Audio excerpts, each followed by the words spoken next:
The NHL released a top 20 wingers list. And this is one I would like us all to kind of get involved in the chat. Aaron, I want you involved in this as well. But let's bring up the top. I misread it initially when I saw the article, but this is the top 20 wingers. I thought it was right wingers at first, but it says right now. I was misled. Mm-hmm. Top 20. I'll read them out for our podcast listeners. Number 1, Kucherov. 2, Pastrnak. 3, Kaprizov. 4, Rantanen. 5, Marner. 6, Nylander. 7, Tkachuk. 8, Reinhart. 9, Connor. 10, Panarin.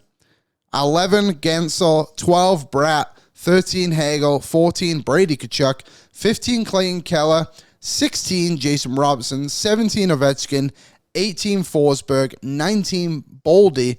And 20, Adrian Kempe. Now, Aaron, I'll ask you, before we kind of get into the depths of all of this, what do you make of the top 20 they have on here? So I'd say the first one that popped out to me, and I know Jesper Bratt is a very good hockey player. I know that. Yeah. He's not better than Brandon Hagel. In my opinion, I don't think that's a thing. My other reaction when I looked at this, I love Alex Ovechkin. I love him to death. He's been around for my entire life in the NHL. I don't think he's the 17th best winger in the NHL. You don't think so? Nope, I really don't. And if we're talking the all-around game, yes, he can score pucks and in there. And then which I'm sure a lot of people in the chat feel the same way, is where's my boy Zach Hyman at? But when I start to look at these lists, like, he's not better than Boldy. He's not better than Adrian Kempe. What names in there do you think Zach Hyman could be better than? None of them. I don't think there's any of them. But that was my first reaction is, where's my boy Zach? And he's not there. He's not there. If he had if he followed up his 50-goal season with something that was relatively closer, even something past, say 35-ish, would be, I think that would push him more into the conversation. But at the end of the day, he finished the regular season with only 44 points, 27 goals, the lowest total since the since the 2021 season, which he only played 43 games in. Like, he's trended downwards. He had 83 points only a couple of years ago. Hopefully, just kind of a hiccup in the rhythm for all of this for him. But I wouldn't have him in this top 20. Let's put a little poll in the chat, actually. Would you have Hyman in the top 20? Because I made a top 20 as well, and I have some things going on here that I strongly disagree with. Let me type this in. Is Hyman a top 20 winger in the NHL? Would your top 3? I guess we'll go through one because you already made your list. I made my list. What about you? What changes would you strictly make just based off players that are on that? Like, who would you move up? Who would you move down? For me, Kuch, without a doubt, number 1. I think I'd move Kaprizov to 2, just based off of last season. But I get Pasta's probably had more longevity in that. He's definitely earned that. But I would have Kirill the Thrill as number 2. Mm-hmm. Probably past the 3. And I know he's good. I just kind of think sometimes I look at Mikko Rantanen and I'm like, he is good. But he's also sometimes good, sometimes shit. You know, you do that thing. Sometimes maybe good, sometimes maybe shit. 4 might be a little bit high for me, but he did kind of put the Dallas Stars on his back in the NHL playoffs. So until things got difficult. And then he fell off a cliff. There's that. Marner. Yeah, it's all pretty fair. Where was Brady on this again? Like 15. Which I think is way too high. He was not that good last season. He's a good player, don't get me wrong. Like, I think Robo's too high. That's one as well. Robo's too high for me. Jason Robertson? Yeah. Let's pull up my list, if you don't mind. I'm ready. Okay, this is my list. Shout out to Pat. Shout out Pat Puff. I read it from 20 up.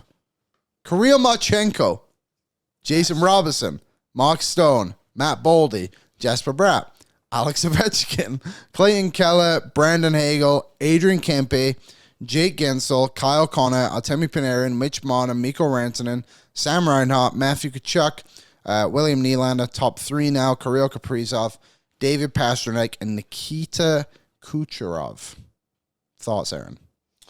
So I'm looking at this. So who are the names that you've added in there? Kempe moves up way higher. I think Kempe was too low on that list that they had.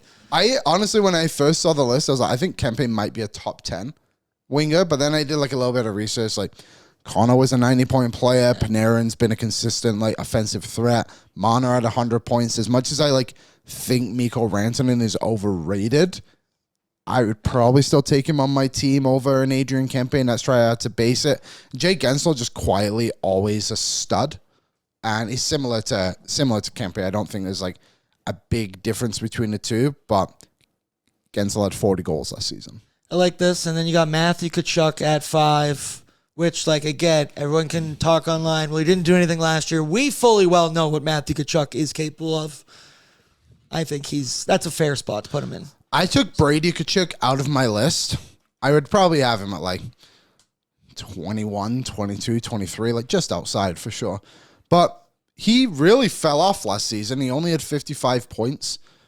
Played 72 games, so maybe he could have made up. But, like, 74 the year before, 83 the year How many before goals? that.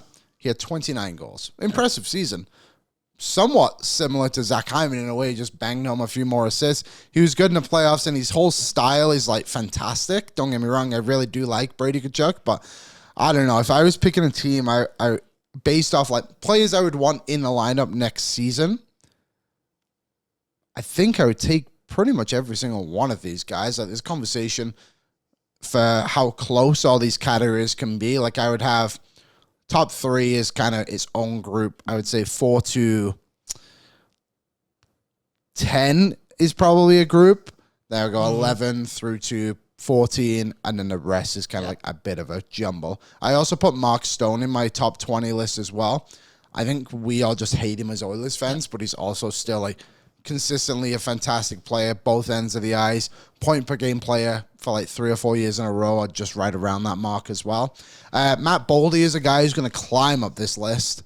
Clayton Keller, one of the most underrated players in the league by a landslide. How he wasn't on the Four Nations roster is beyond me. He 100% has to be at the Olympics. 90-point season again in Utah. I don't know. There's a lot of wingers, but there's not that many great wingers, I guess you could say. People keep asking, Matthias Janmark, if Nuge was a winger, would he make your top 20? No, he would not. No, he would not. The Oilers don't have a top 20 winger. The Oilers probably have one top 30 winger in Hyman, I would think. Because I went through and I looked. So here's some of the other names. Hey, you put Marchenko in here. That's one I didn't expect when I saw that. He had a great year. He did. He's only 25. I think he's really solid player. So here's some of the players that I didn't have on the list that I kind of like threw in. I had 44 players on the list. I did not have Nugent-Hopkins in this group. I think he's going to play center for the Oilers next season. So Martin Necas, Lucas Raymond, Philip Forsberg, who was also on the top 20 list. He'll be up there as well. Travis Konechny, Ehlers, Ricard Raquel, 70-point season, 35 goals. Like, he's not. These aren't in an order specifically, by the way. Honorable mentions. Dylan Gunther is going to be on this list next season.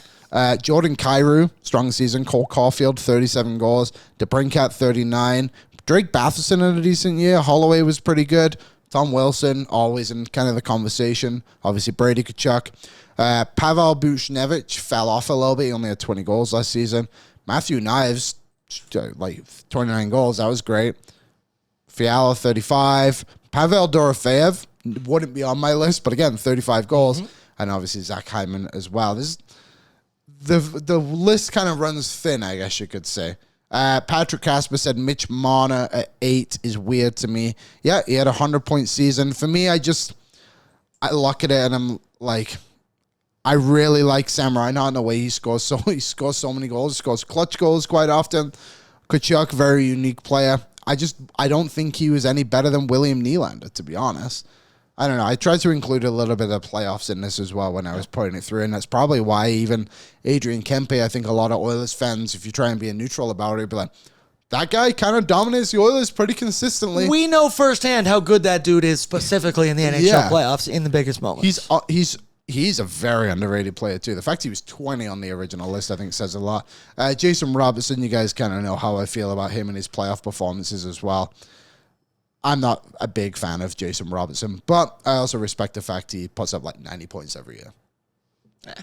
He can have that. Yeah, he can. We'll take the Western Conference. We'll take that. Every year we will. Yes, we will. I put... sorry, Patrick. I thought you were saying he's too high on the list. He's too low on the list. Patrick Casper went on to say, I'd put Connor and Panarin ahead of him. That's all. So you would have Marner 10. I mean, sure.